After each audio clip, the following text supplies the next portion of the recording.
When will the world stop trying to convince us that Post Malone is cute? I'm not having it.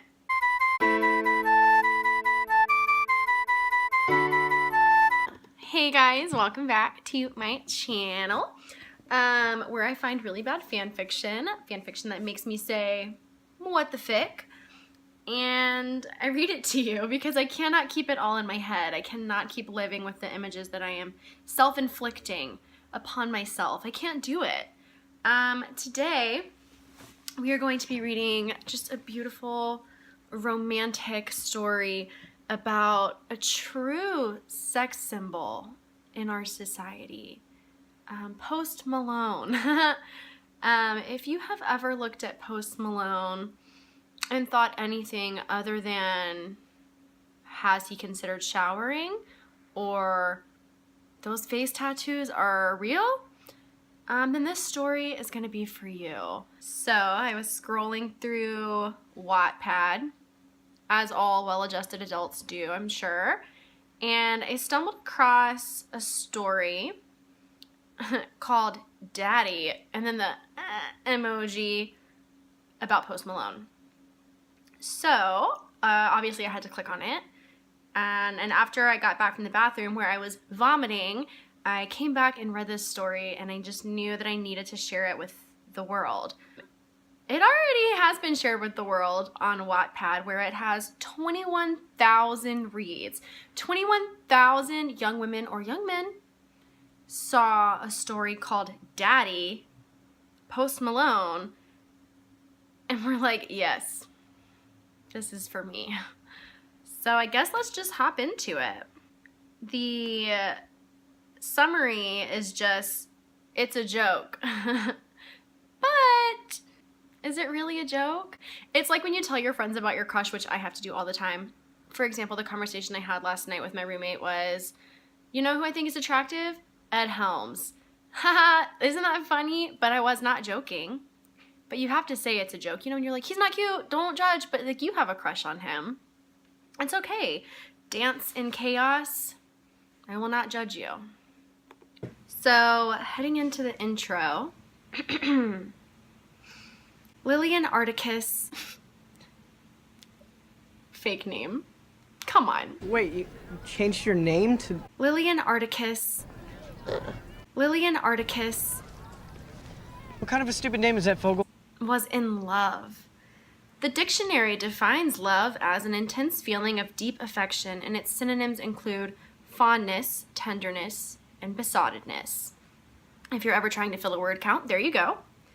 But what use was a dictionary to Lillian? She was beautiful by Eurocentric beauty standards, and thus had decided from an early age that she didn't need to accomplish much else. The tea is exceptionally good today. I cannot believe that I just found such a profound statement about society in a fan fiction about Post Malone. Dance for Chaos for President 2020. I'm saying it. I'm putting it out there as a front runner. I know that the Democratic field is already pretty crowded, but I think that Dance with Chaos stands a real chance. But the question inevitably arose. What was it that Lillian Jessica Antley Parker Articus was in love with? Or rather, who? Chapter 1. His name is Austin Richard Post, known by the world as Post Malone. An okay rapper. At least you're honest, Dance with Chaos. And if I could be honest, I did not know that Post Malone's name was Austin Richard Post. Did I think that Post Malone was his name?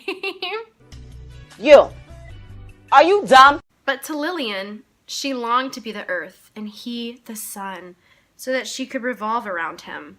She even had a tattoo of his name. It was subtle and tasteful, on the inside of her upper thigh. Well, that is, if one considers inner upper thigh tattoos subtle or tasteful for that matter. Although the true tragedy of Lillian's 19 years on this planet was that she had never once met her dear Austin. But that was about to change. Tonight, however, she was scheduled to meet her great love.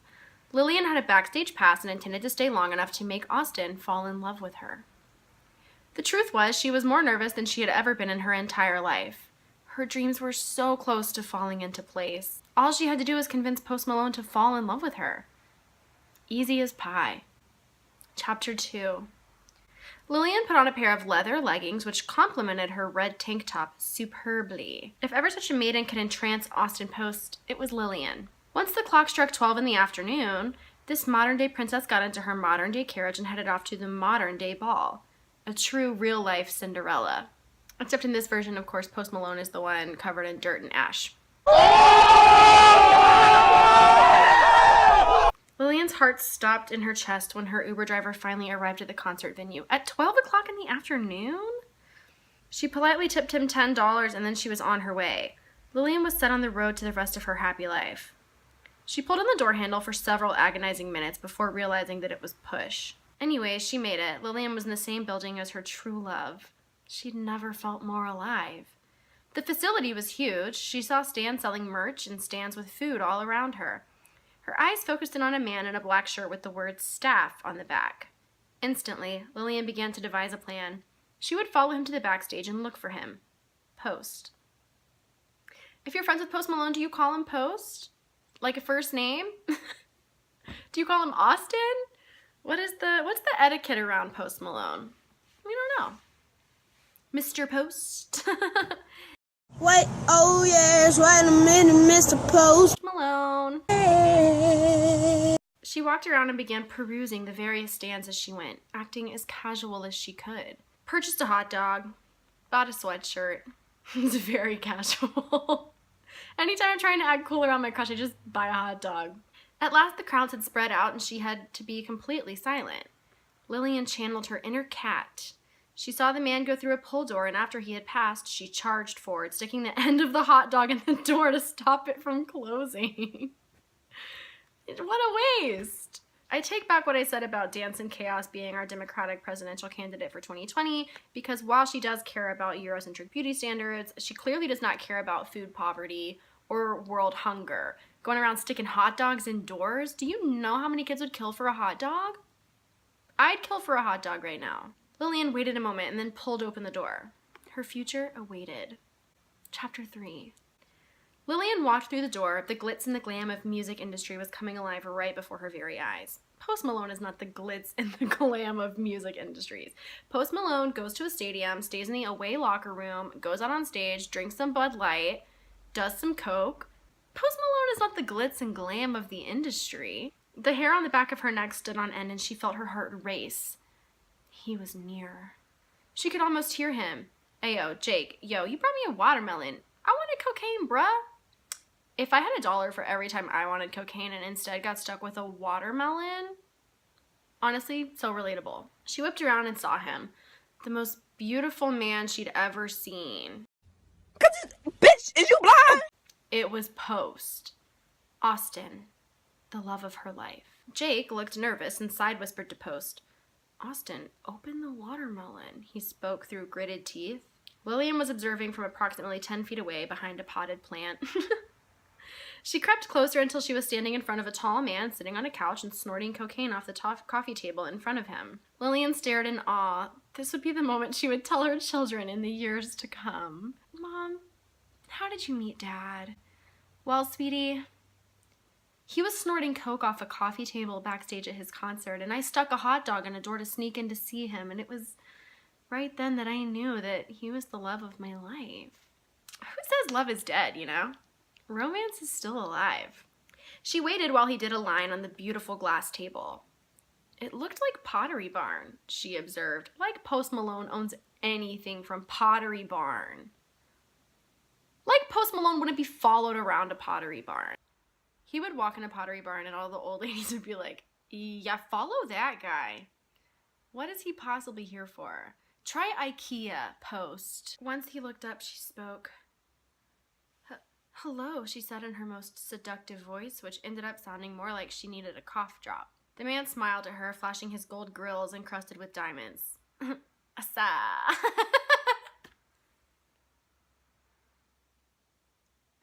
Oh my god. Is it hot in here or is it just me?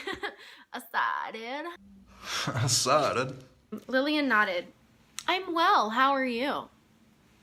LMAO, bruh. Oh my gosh. I get it now. I get what you guys see in Post Malone. I think I love him. How the hell could Lillian make him fall in love with her if he was stoned? Lillian smiled quaintly and sat in an armchair facing Post. I'm in love with you, she finally confessed. For real, bruh?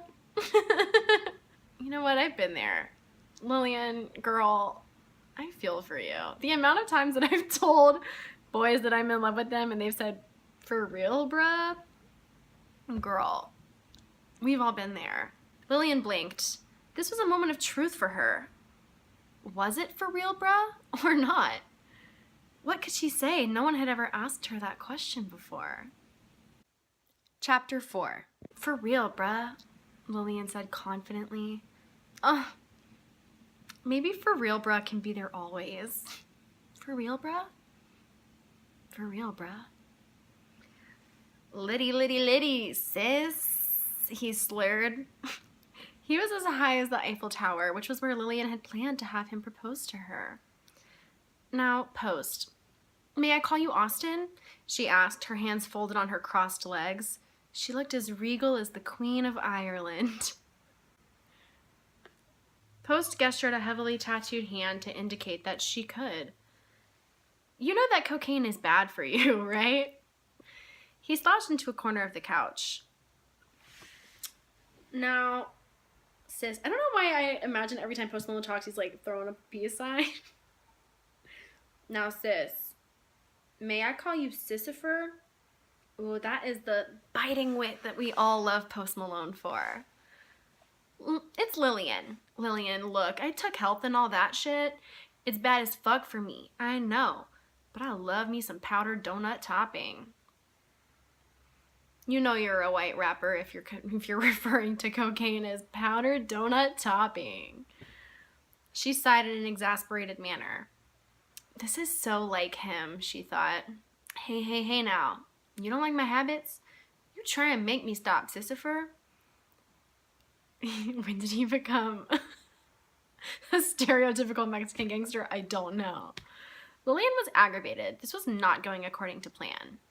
Lillian, and fine, I will. She lunged at the line of drugs on the coffee table and swiped them on the floor. Lillian then proceeded to grind them with her dirty shoes.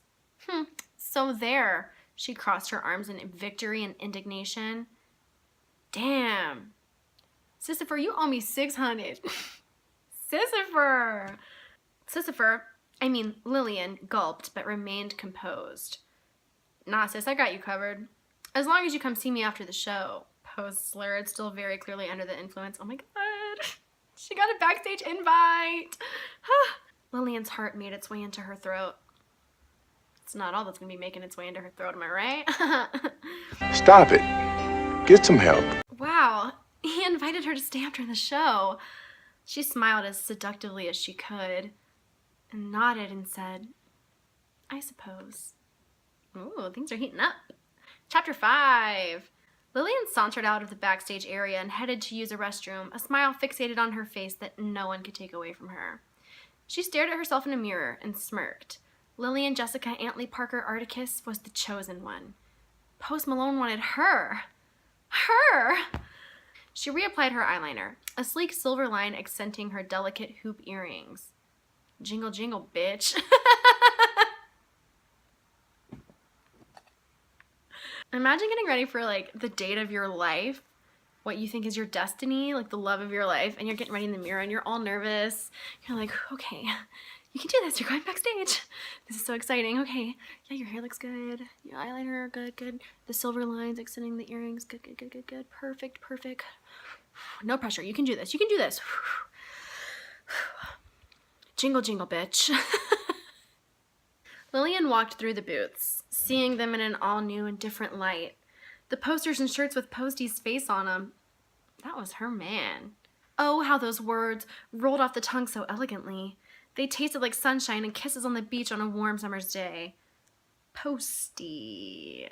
It doesn't really roll off the tongue, I would say, but you do you, babe. She bought an enamel pin of his face from one vendor and attached it to her shirt.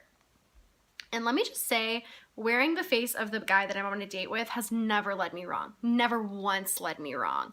Ladies, if you are struggling with men, which God knows I have so many times in my life, you can really turn things around if on the first date, you barely know them, you either buy, or if you're not famous, I guess produce merch with their face on it and then wear it. It drives men crazy. Lillian then brought another hot dog, God, to open doors with, and a coffee, as she anticipated a long night was awaiting her.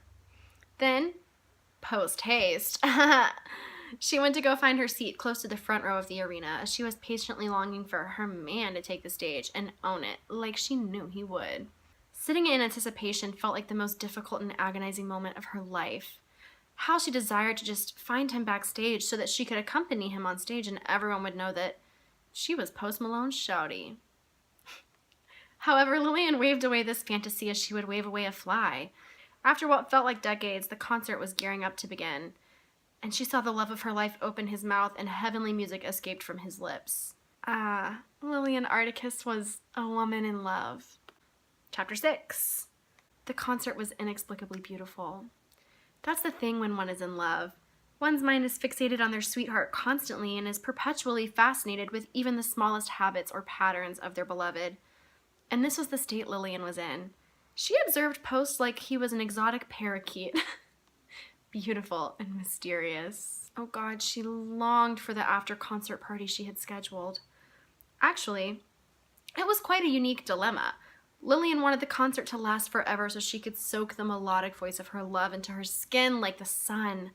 Yet she longed to be alone with him, or rather, in an intimate setting with Post. "Good night, Philadelphia!" Post shouted, and Lillian could see the sweat running down his face, but her love was unconditional. She arrived at the VIP backstage area, and a bouncer in a sunflower yellow silk vest with dragons embroidered on it was crossing his arms.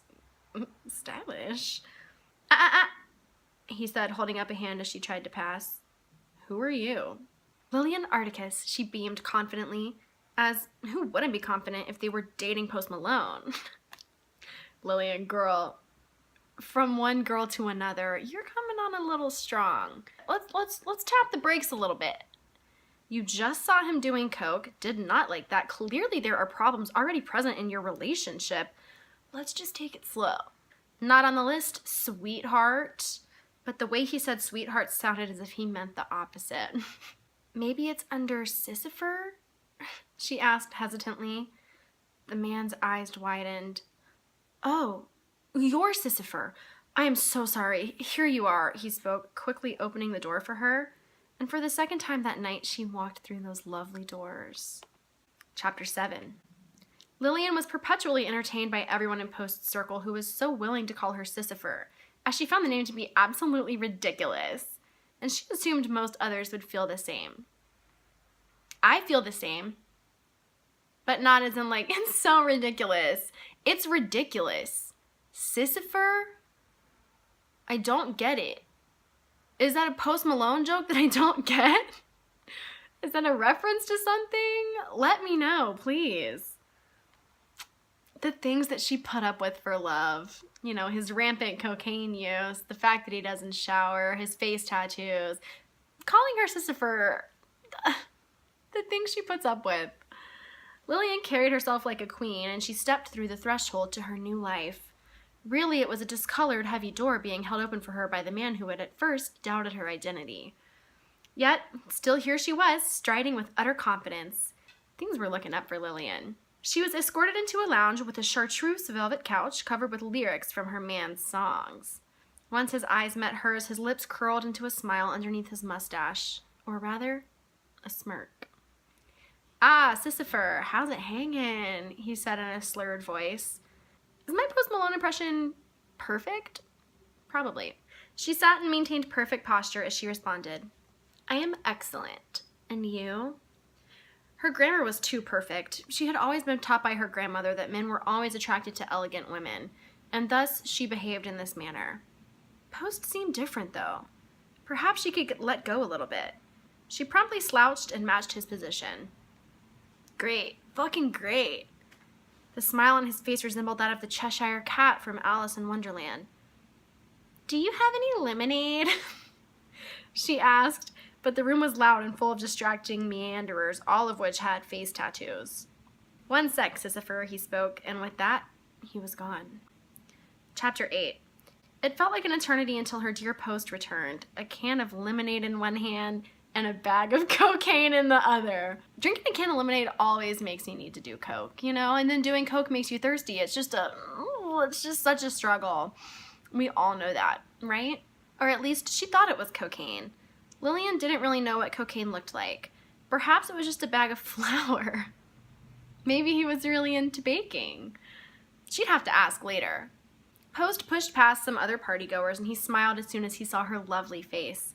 It was lovely, at least to him, and he was under the influence of several drugs and alcohol. Been there, Lillian. Hang tight, girl. Here you are. He handed the cool drink to her. Their eyes met for a long moment in something between quaint infatuation and overpowering lust. Lillian smiled. "Well, thank you. Such a gentleman you are." Yoda. Her cheeks were menstruation red. "Lillian, see a doctor."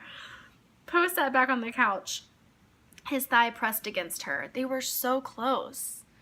Although they were the only two on the large, plush couch, Post made Lillian feel like she was the only girl in the entire world. Which was true in a sense. To him, at least, she was the only girl who mattered. It was with this sentiment that Post gazed into her eyes longingly. Lillian was feeling bold this evening, and she made a decision. A rather good one, in her opinion. She closed the small distance between the two of them and kissed him passionately. It was nice, although his facial hair felt slightly scratchy on her face. It made her giggle. She pulled back, but Post left his warm hand on her face. Post himself felt surprised. This girl was different from all the other nameless tour groupies he'd experienced in his day. He knew this would be something more. It would grow like a beautiful daffodil. He was sure of it. Chapter 9. The rest of the night was a wonderful, beautiful blur for Lillian. When she tried to recall the events, all she could think of was happy and, well, alcohol. No drugs, though. Never drugs for Lillian Articus. Ah, Austin. She thought as she woke up and stretched, only to come to the discovery that her chest was bare. Hate when that happens. And she was in a hotel bed. And someone was snoring next to her. And that person was her very own Posty. Her eyes widened in shock briefly, and then she felt both sad and wonderful. Sad as she could not remember her first time being with her dream lover. I'm sorry, I'm just questioning all my life choices. But yet, it was wonderful that it happened. Lillian spotted Post's shirt from the night before on the floor, and she quickly grabbed it and threw it over her body. It smelled like him. In a good way? Listen, I don't know Post Malone. I've never met him. But I feel like if I was to pick up a shirt and be like, this smells like Post Malone, it's probably not a shirt I'd want to put on my body. But love is blind, and it also can't smell, so good for you, Lillian. She was feeling quite hungry and suspected Post would likely have a hangover, so she called in for room service. Before it arrived, her love came too. He rolled over towards her, moaning as he woke up. Oh, Sisyphor. Damn, girl. She blushed. She must have done something quite well last night. Lillian leaned over and planted a kiss on his lips. "Morning, baby," she said, and watched as his lips curled into a smile. He pulled her closer towards him and kissed her again, passionately. Before Lillian knew it, they were recreating last night's occurrence. Wonderful, she thought. Now she could have a good memory to tuck away and think of when she missed her man. Post's shirt was off her body in less than 2 minutes. For just having woken up, Post was very alert. They must not have heard the knock, indicating that their food had arrived, and the Do Not Disturb sign was on the wrong side of the door. A young-looking teenage boy entered, knocking timidly on their side of the door. "Room service," he squeaked. Post and Lillian both laughed. Chapter 10. After the awkward pale boy left, Lillian and Post continued on with their activity. Eventually, they did indulge in their slightly overpriced room service. What do you think is the workers' comp policy for having to walk in on Post Malone having sex? You know? Do you get paid for that? Emotional damages? I would seek emotional damages. Lillian loved herself some eggs bene-dick. Oops. Eggs benedict. Yikes. How long do you think Dance in Chaos took to think of that one? And like, what are some other ones we could have used? Like if they had vanilla yogurt, it would have been like, she loved herself some vanilla hogurt. I mean yogurt. Damn, Sisypher, what time is it? Her dearest inquired. It's about 1:30. I fucking love you, Austin Post. He chuckled. Sisypher, come on. What time? On the clock. You fucking idiot. Like she really thought he was like, oh no, she doesn't know how to tell time. Sisypher, on the clock, what time is it? 10:38. Don't tell me you have to go, baby. Lillian whined. It was a selfish request and she knew it. The world needed to hear her lover's voice. Are you sure about that? Post looked at her with puppy dog eyes. Sorry, doll, he said and kissed her on the forehead. It was a lovely, warm sensation and it made Lillian smile. Fine. But you owe me, she said, smirking at him. He merely winked and then proceeded to dress himself for his day off, making music. Lillian laid back on the bed, staring at the ceiling. She felt inflated like a birthday balloon filled with helium. That's not the only thing she's filled with. Thank you! Au revoir, mon amour, she said as he left. She didn't know if her French was correct, but who cared? She was in love. This time, she wasn't on her own in that endeavor. And then, unfortunately, like all good things, this Post Malone tale has to come to an end. And it ends with a PSA, once again, that this is a fat joke, y'all. Like you said it at the beginning, saying it at the end's a little overkill. It's fine. Dance in Chaos. Look at me. We all know you're not joking. And that's okay, Dance in Chaos. You are loved and accepted here. You could make a better choice. But we'll accept you, you know? All right, and that's the end of our story. If you have any weird fanfics or tender romantic fanfictions like the one we just read today, email them to me at whattheficpod@gmail.com. I have so much work to do and I would love to instead procrastinate by reading fanfiction. Throw this a like and a subscribe if you care about me, if you're my friend, if you hate me, if you just want to pity me, that's cool too. I will accept all forms of validation. And I'm gonna try to release a new episode every week, but I guess I'll keep you posted. Bye, I hate myself.